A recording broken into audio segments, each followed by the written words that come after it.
Hi friends, you welcome to Shyam Institute. We will discuss today's current affairs. So then have a look on these highlighted topics for us. The first and foremost one, National Panchayati Raj Day and Mindset Shift book launch. The name of the book is Mindset Shift. And FIDE Women's Grand Prix, 400 meters hurdle, Australian universities banned some Indian states for visas. This is the one. Serbia's new prime minister, buffer zone, the tiger reserve buffer zone is which is in news.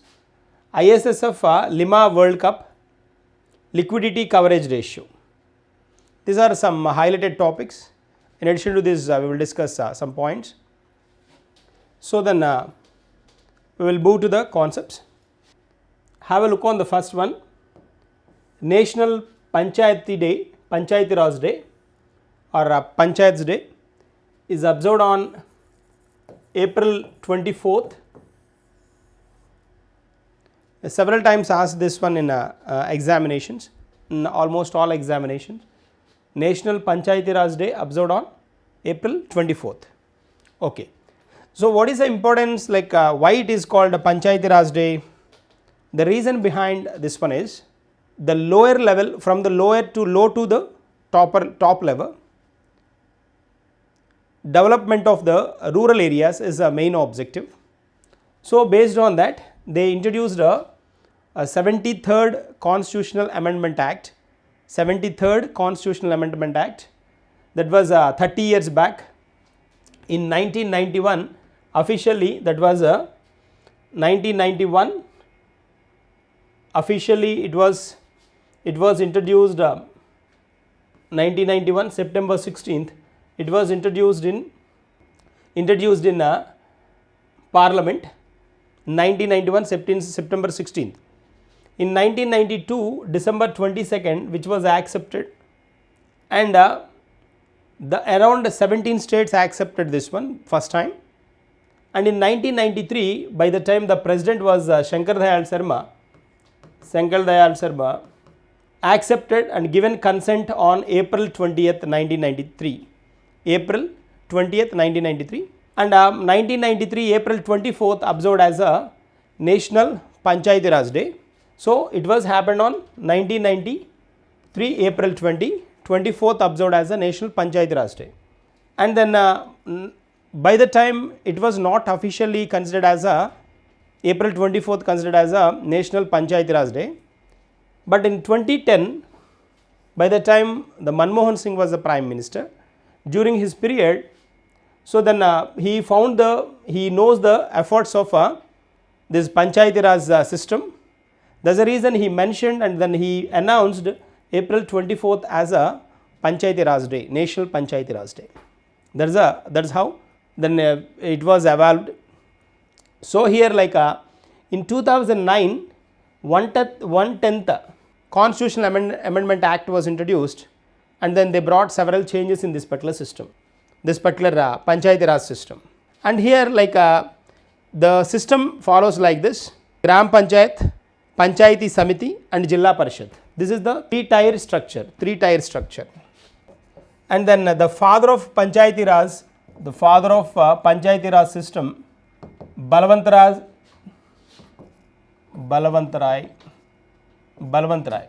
He is called the father of Panchayati Raj because then with his recommendation, this particular three-tier system was introduced. That is the reason. Okay, so the Panchayati Raj Day is observed on April 24th. That's the point. Moving to the next one, the 38th meeting of the Central Advisory Board of Archaeology. The Central Advisory Board of Archaeology. So then we are familiar with this archaeology. Then they excavate these particular places, and then with the carbon dating process, they find that particular inscriptions or any place to which time then that belongs to. That's a concept. Archaeology department 38th meeting CABA meeting, CABA, CABA meeting. In number 30th one, which was observed in CABA meeting, which was observed in New Delhi. In number 38th meeting, it's the 38th meeting, which was observed in Bharat Mandapam, New Delhi. That's a point. Moving to the next one, 400 meters hurdle winner Vidya Ramraj. Vidya Ramraj, she is from Tamil Nadu athlete.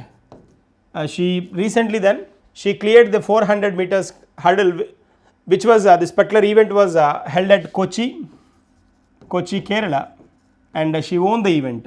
She won this 400 meters event. So then the record, she broke the record of Sarita Bain. Sarita Bain record was 57 seconds 21 milliseconds. 57 seconds is the record. And then she completed, Vidya Ramraj completed in 56.04 seconds. That is the context. What is the name? Vidya Ramraj. She belongs to Tamil Nadu. So Indian Athletics Federation record created on Indian Athletic Federation at Athletic Federation 56 seconds 04 milliseconds. That is the context. That is the record. So where it was conducted? Kochi, Kerala. So National Federation Senior Athletics Championship. She got this particular event, National Federation Senior Athletics Championship. National Federation Senior Athletics Championship. She got this particular award, this particular event, then she cleared. That's a point. Moving to the next one. Have a look at this one. Mindset shift. The mindset shift is the book launched by the Chief Minister of Andhra Pradesh, N. Chandrababu Naidu. This book was a mindset shift. Is a book launched by Chandrababu Naidu. It was written by Sarani and inaugurated by the Chandrababu Naidu. She is the daughter-in-law of Sharani is a former minister and Bhimli MLA Ganta Srinivasa Rao's daughter-in-law. Okay, Sharani. There's a point here. Then the mindset shift. It was launched today. Today by 4:30. Then it will launch in general. Okay, there is a context. Moving to the next one. FIDE Women's Grand Prix. FIDE Women's Grand Prix. This is a chess championship. This was held at Pune, Maharashtra. This won by a Telugu chess champion Hampi, Telugu chess champion, Telugu states chess champion. She won this particular award, the FIDE Women's Grand Prix award. So by beating Salimona of Bulgaria, it was a final event. She beat Salimona from Bulgaria. So FIDE Women's Grand Prix. This is the, don't get confused with the, if you say Grand Prix, it's not a Formula 1 race, it is a chess championship owned by Hampi. So then which was conducted at Pune, Maharashtra, by defeating Salimona of Bulgaria and one more Russian player, Polina, she defeated, and then finally she won the FIDE Women's Grand Prix, Hampi. Moving to the next one. Australian universities banned some states of India to provide visas. This is there in news for us, we have. So immigration under the guide of students, immigration under this particular norms of Australia, several states of India are violating those rules and regulations. That's why then simply they mentioned the states, then they are not allowed to get into the Australian country for education. So Australian universities, they stopped this immigration process of these states. One is Haryana, Punjab, Uttar Pradesh, Gujarat, Rajasthan, as well as Jammu Kashmir. For these states, then they stopped giving visas because then their universities are not accepting, because immigration, their illegal immigration process is going on. That's the reason they stopped this one. They stopped these states students to complete their graduation or post graduation in Australian universities. That's the point. So 60 states, this granting, they stopped granting visas. Okay, which country? Australia. Moving to the next one, Serbia's new prime minister. Serbia's new prime minister, Zoro Market. Zoro Market of a progressive party. Progressive party leader, Zuro Market. Zuro Market is a person elected as a prime minister of Serbia. Prime minister of Serbia. So by profession he is a doctor, and then in his cabinet total out of 30 members, 8 persons are new persons, and the rest 22 persons are old senior citizens. That's a specialty. And then we know the capital of Serbia is Belgrade, and the currency is dinar. And then the famous player, then if you coin, Serbia's famous tennis player is Novak Djokovic, and Zelina Jankovic, also a tennis player, famous player. That's the one. That's all about Serbia. Moving to the next one. Yeah, buffer zone. This buffer zone, one state's buffer zone is in news. This Madhya Pradesh state, they want to introduce buffer zone around all tiger reserves of that particular state. So in Madhya Pradesh, then if you observe, 9 tiger reserves are there. In these 9 tiger reserves, around 526 tigers are residence for 526 tigers, and then now the number reached to 785. So then to protect the tigers and their lives from poaching, from hunting and those, simply then they want to make this particular area, this tigers moving area, as a buffer zone. Generally this is the way how they maintain. So then transition, buffer and core zones. The inner zone where the tigers then they move here and there, this is the place, this is called core zone. The surrounded core zone is called a buffer zone, and the surrounded one is called transition zone. So this is the buffer zone. So then they are constructing buffer zone around all these 9 tiger reserves. Which state? Madhya Pradesh. Moving to the next one, ISSF Lima World Cup 2025. This ISSF, this shooting championship. The first phase April 1st to 10th was observed in Buenos Aires, Argentina. So all events in Argentina only. These events may continue till December of this year. So started from April. The first phase was completed in Buenos Aires, April 1st to 10th. From April 13th to 22nd, the second dose completed in Lima. So this Lima World Cup, ISSF Lima World Cup we are discussing about. Lima is a place, Buenos Aires is a place or city in Argentina, South America. So here, like if you observe the medals tally in this particular second event, in this particular event, so Lima World Cup, China got a highest number of medals, that is 13.